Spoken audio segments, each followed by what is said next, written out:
قلتم اور جب قتل کیا تم نے۔ اس آیت میں ایک اور بات کا ذکر ہے کہ گائے ذبح ہی کیوں کروائی جا رہی ہے۔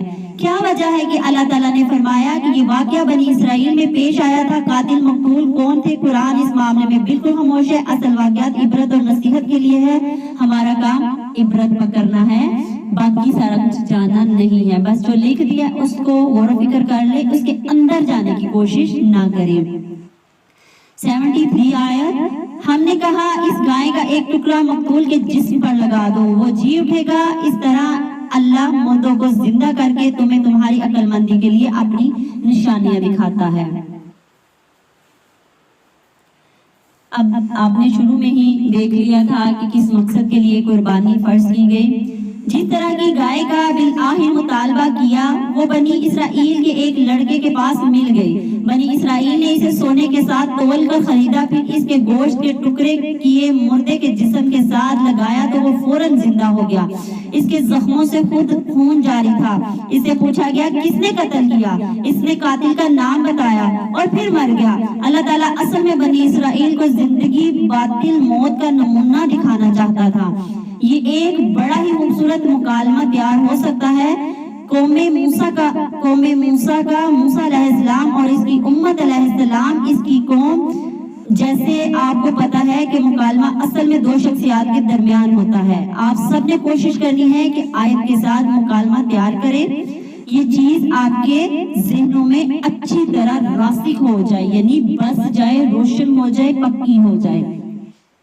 کس لیے ذبح کیا گیا، کس لیے قربانی گائے کی کا حکم ملا؟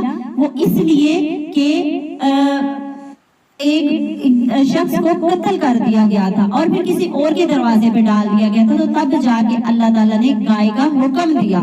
اور اس لڑکے کو ویسی جیسے اللہ نے بتایا نا، گولڈن ہو، پیلی ہو، اس طریقے سے وہ سیم ٹو سیم گائے مل گئی۔ تو اس نے سونا اور اس کا وزن کر کے سونا دے دیا اور وہ گائے لے لی، پھر اس کو ذبح کیا اور اس کے گوشت کا ایک ٹکڑا جو قتل ہوا تھا اس کو لگایا تو وہ زندہ ہو گیا۔ اگلی آیات 74 آیات، پھر اس کے بعد تمہارے دل سخت ہو گئے تو وہ پتھر کی طرح یا سختی اس سے بھی زیادہ ہو گئے۔ بے شک پتھروں میں سے یقیناً کچھ وہ ہے جس سے نہریں پھوٹ پڑتی ہیں، اور بے شک اس سے یقیناً وہ بھی ہے جو پھٹ جاتا ہے تو اس میں سے پانی نکل آتا ہے۔ وہ بے شک اس میں سے ہے جو یقیناً اللہ تعالیٰ کے خوف سے گر پڑتا ہے، اور اللہ تعالیٰ اس سے ہرگز بے خبر نہیں جو تم عمل کرتے ہو۔ اس آیت کی بھی بہت خوبصورت اور بہت ہی واضح ترجمے کے ساتھ ہمارے سامنے ایک عبرتناک اور ہدایت یافتہ مفہوم ہے۔ ہم نے اس کو سمجھنا کہ کچھ سخت دل ہوتے ہیں اور کچھ نرم پڑ جاتے ہیں، پھر ان کی آنکھیں بہنے لگتی ہیں، جیسے یہاں پہ بتایا کہ پتھر پھوٹ نکلتے ہیں تو اس کے اندر سے پانی جاری ہو جاتا ہے، تو وہ کیا ہے، اللہ کے خوف سے گر جاتے ہیں سجدے میں، تو پھر کیا ہوتا ہے، ان کی آنکھیں بہنا شروع ہو جاتی ہیں۔ اس آیت میں بنی اسرائیل کی سنگ دلی کے بارے میں اللہ تعالیٰ نے وضاحت کی ہے کہ اس کے بعد تمہارے دل سخت ہو گئے۔ اللہ تعالیٰ نے جیسے بنی اسرائیل کو انعامات سے نوازا اور مردوں کو زندہ کرنے جیسی بڑی بڑی نشانیوں کا مشاہدہ کرایا، تو ان لوگوں کے دل نرم پڑنے چاہیے تھے، مگر وہ سخت ہو گئے، گویا پتھروں جیسے سخت ہو گئے۔ اور دل کا نہ پگھلنا، حق قبول کرنے کے لیے دل کا بند ہو جانا، پھر دلوں کو ایسے سخت ہونا کہ وہ نصیحت کا اثر ہی نہ ہو، ایک بہت بڑی سی اور پیاری سی بات ہے کہ جن کے اندر حق جاتا ہی نہیں ہے نا وہ سخت ہو جاتے ہیں، اور جن کے اندر حق چلا جاتا ہے نا وہ نرم ہو جاتے ہیں، ان کے اندر سے چشمے پھوڑتے ہیں۔ اللہ تعالیٰ نے بنی اسرائیل کے دلوں کی سختی کے بارے میں فرمایا کہ وہ پتھروں کی مانند ہے، بلکہ اس سے بھی زیادہ سخت ہیں، چونکہ لوگ پاگل بن جاتے ہیں، نافرمانی میں اس قدر آگے بڑھ جاتے ہیں، ان کو کچھ اپنے علاوہ نظر ہی نہیں آتا، تو کیا ہوتا ہے وہاں پر دل کی تنگی اور سخت ہو جاتا ہے انکار کی وجہ سے، تو کیا ہوتا ہے وہ سخت ہو جاتے ہیں، پتھروں سے بھی زیادہ سخت، کیونکہ پتھروں میں سے تو چشمے نہریں بہہ پڑتی ہیں، بعد پتھروں سے پانی نکل آتا ہے، گویا وہ جاری بھی ہو جاتا ہے۔ وہ ایسے سخت ہیں کہ وہ پانی بھی نکل آتا ہے پھر بھی ان کے دل نرم نہیں ہوتے، ایسے سخت دل ہیں ان کے۔ تو ہم نے کیا کرنا ہے؟ اپنے دلوں کو نرم کرنا ہے اللہ کی یاد سے انشاءاللہ۔ بعض پتھر اللہ کے خوف اور ڈر کی وجہ سے پہاڑی کی چوٹیوں سے گر کر نیچے آ جاتے ہیں، تو ذرا سوچنے کی بات ہے کہ اللہ تعالیٰ نے انسانی دل کو سخت پتھر سے تشبیہ دی ہے کہ پتھروں کی سختی تو انسانوں کے دلوں سے بھی کم ہے۔ بڑی ہی غور طلب بات ہے کہ جب ایک انسان سچائی کی طرف جانے کی بجائے اپنا رخ بدل دیتا ہے تو آہستہ آہستہ انسان کے دل سے اللہ کی یاد نکلتی جاتی ہے، کیونکہ مقصد تبدیل ہو جاتے ہیں، پھر اور طرف دل مصروف ہو جاتا ہے، پھر آہستہ آہستہ دل سخت ہو جاتا ہے، پھر اللہ ہرگز اس سے بے خبر نہیں جو تم کرتے ہو۔ اللہ تعالیٰ نے تھوڑا سا اور ہمیں اکسایا، اللہ سے غافل نہیں ہو، عمل تم کرتے ہو، یعنی اللہ کے سامنے تمہارا کوئی عمل چھپا ہوا نہیں ہے، تم سے چھپایا اللہ اسے کھول دیتا ہے جو تم چھپاتے ہو۔ اللہ زمین میں چھپے ہوئے بیج کو نپل کے نکلنے کھول دیتا ہے اور اس کے گناہ اپنے اثرات سے کھل جاتے ہیں۔ اللہ تعالیٰ تو جو زمین میں بوجھ ہوتا ہے نا، اس کو نپل کے ذریعے مطلب پھوٹ جاتا ہے تو اس کے اندر سے بھی اثرات نکل آتے ہیں، جیسا بیج بوتا ہے وہ۔ تو ہمیں کیا کرنے کی ضرورت ہے کہ اللہ کی ہر حکم کو بچا لانے کی اور سجدہ میں سر جھکا کر رونے کی ضرورت ہے، جیسے پہاڑوں سے پتھر نیچے گر جاتے ہیں اور انسان اس سے بھی زیادہ سخت ہے، اکڑ میں رہتا ہے۔ سوال پھر بار بار دل میں یہی اٹھتا ہے کہ اللہ تعالیٰ نے دل کی سختی کو پتھر کی سختی سے زیادہ تشدید کیوں قرار دیا؟ تھوڑا سا دیکھ لیتے ہیں کہ پتھر کی سختی، پتھروں سے چشمے پھوٹ نکلتے ہیں انسان کی آنکھ سے، اللہ کا کے خوف سے آنسو کیوں نہیں نکلتے؟ پتھروں سے پانی نکل آتا ہے انسان کے دل سے، خیر کوئی نیکی کا جذبہ باہر نہیں نکلتا، مال نہیں نکلتا، نیکی کا کوئی کام نہیں ہوتا، پھر اللہ تعالیٰ کے خوف سے جو پتھر ہیں وہ تو لرز اٹھتے ہیں، دل اللہ کے خوف سے نہیں لرزتے، اس کی اطاعت نہیں کرتے، نماز میں خشوع حضور نہیں ہوتا۔ تو اگر دیکھا جائے تو اس آیات میں اللہ رب العزت مومنوں کے دلوں کو اپنی طرف مائل کروانا چاہتا ہے۔ مومنوں اپنے دلوں کا جائزہ لو، یہاں پہ ہم نے محاسبہ کرنا ہے کہ اللہ تعالیٰ ہم سے کیا چاہ رہا ہے۔ اللہ بتا رہا ہے کہ تمہارے دل تو پتھروں سے بھی سخت ہے، ہمارے کرنے کے کیا کام ہے؟ ہم نے اللہ کے ذکر سے اپنے دلوں کو نرم کرنا ہے۔ 75 آیت، تو کیا تم طمع رکھتے ہو کہ وہ تمہارے لیے ایمان لے آئیں گے؟ حالانکہ ان میں سے ایک گروہ وہ ہمیشہ سے اللہ تعالیٰ کا کلام سنتا ہے، پھر اس کے بعد اس کو بدل دیتے ہیں کہ وہ اسے سمجھ لیتے ہیں اور وہ اسے جانتے ہیں۔ ہم کیا کرتے ہیں اللہ کی آیاتوں کے ساتھ؟ محاسبہ کیجئے، اللہ کی بات سنتے ہیں، کیا عمل کرتے ہیں یا اس کو بدل دیتے ہیں؟ یہ آیات انصار کے بارے میں نازل ہوئی، جو یہودیوں کے خلیف تھے، ان کے درمیان رضاعت اور ہمسائیگی تھی۔ وہ چاہتے تھے کہ کاش یہودی اسلام لے آئیں، اس پر اللہ تعالیٰ نے یہ آیات نازل فرمائی۔ یہود اہل کتاب تھے اور رسول اللہ صلی اللہ علیہ وسلم کی آمد سے پہلے آپ صلی اللہ علیہ وسلم کے انتظار میں تھے۔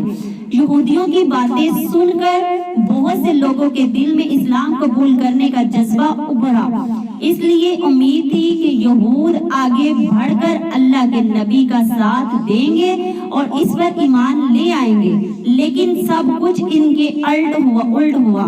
جب انہوں نے دیکھا کہ اللہ کے نبی صلی اللہ علیہ وسلم بنی اسرائیل کی نسل سے نہیں ہے تو وہ الٹا آپ صلی اللہ علیہ وسلم کے مخالفین میں سے کھڑے ہو گئے۔ جب انہوں نے دیکھا کہ یہ ہماری نسل میں ہماری برادری سے پیدا نہیں ہوئے ہیں تو انہوں نے کیا کیا؟ وہ آپ کے مخالف ہو گئے۔ اگلی آیات، اور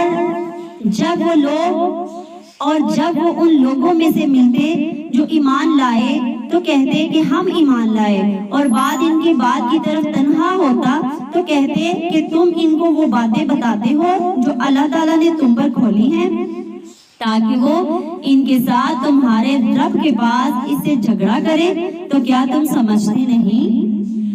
اب دیکھیں اس کو پچھلی آیات سے ہی جوڑیں، آپ کو سارے سوالوں کے جواب یہاں پہ مل جائیں گے۔ ہمیں بہت ہی غور کرنے کی بات ہے کہ ہم کسی کے منہ پہ کیسے ہوتے ہیں اور اس سے جب الگ ہوتے ہیں تو کیسے ہوتے ہیں۔ ہم نے اپنے ایمانوں کا جائزہ لینا ہے۔ یہود رسول اللہ صلی اللہ علیہ وسلم کی نبوت میں اقرار کرتے مگر ایمان نہیں لاتے، تو ان میں ان کی ایک روش، ایک طریقہ کار یہ بھی بتایا گیا کہ وہ لوگوں کے سامنے وہ کہتے کہ ہم ایمان لائے، لیکن جب وہ الگ ہوتے، تنہا ہوتے، اکیلے ہوتے تو در حقیقت یعنی ان کے دلوں کے باہر کی باتیں اختلاف ہیں، قول و فعل میں ان کا تضاد نظر آتا۔ اس میں بھی پچھلی آیات کا سیاق و سباق ہی ہے۔ آپ پچھلی سے جوڑیں کہ ہم کیا کرتے ہیں، ہم پہلے اس کے منہ پہ بات کرتے ہیں اور الگ جب ہوتے ہیں اپنے ساتھیوں کے پاس تو ہم بدل جاتے ہیں۔ اگلی آیت 77 آیت، کیا وہ نہیں جانتے کہ یقیناً اللہ تعالیٰ جانتا ہے جو کچھ وہ چھپاتے ہیں اور جو کچھ وہ ظاہر کرتے ہیں۔ اللہ تعالیٰ نے اس آیت کے ذریعے بنی اسرائیل کی ایک بیماری کی نشاندہی کی ہے اور بنی اسرائیل کے عقیدے کی ایک خرابی کی وضاحت کی ہے۔ وہ اپنے عقائد کو چھپاتے اور اس لیے تاکہ یہ چیز اہل ایمان کے لیے اس کے خلاف حجت نہ بنے۔ انہیں اس بات کا شعور ہی نہیں کہ نبوت کی پہچان بنی اسرائیل ہی محدود نہیں، اللہ تعالیٰ نے اس کو قرآن حکیم کے توسع سے خود ہی کھول دیا ہے۔ اس میں کیا ایک خرابی اور ایک بیماری اللہ نے کھول کر واضح کی اس آیات میں۔ 78 آیات، اور ان میں کچھ ان پڑھ بھی ہیں جو کتاب کا علم ہی نہیں رکھتے سوائے چند آرزوؤں کے، اور اس کے سوا کچھ نہیں کہ وہ گمان کرتے۔ کیا ان میں سارے پڑھے لکھے لوگ نہیں ہیں؟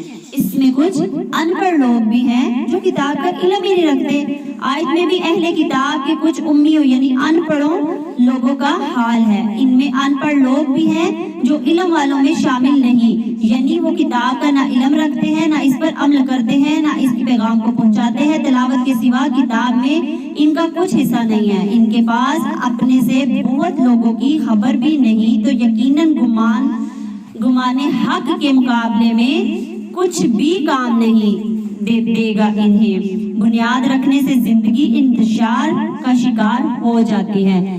جب ہم کسی چیز کی بنیاد ہی نہیں رکھتے نا تو ہماری زندگی بھٹکتی رہتی ہے۔ اس لیے ہم نے غور و فکر کرنا ہے اور اپنا نامہ اعمال پاک اور صاف کرنا ہے انشاءاللہ۔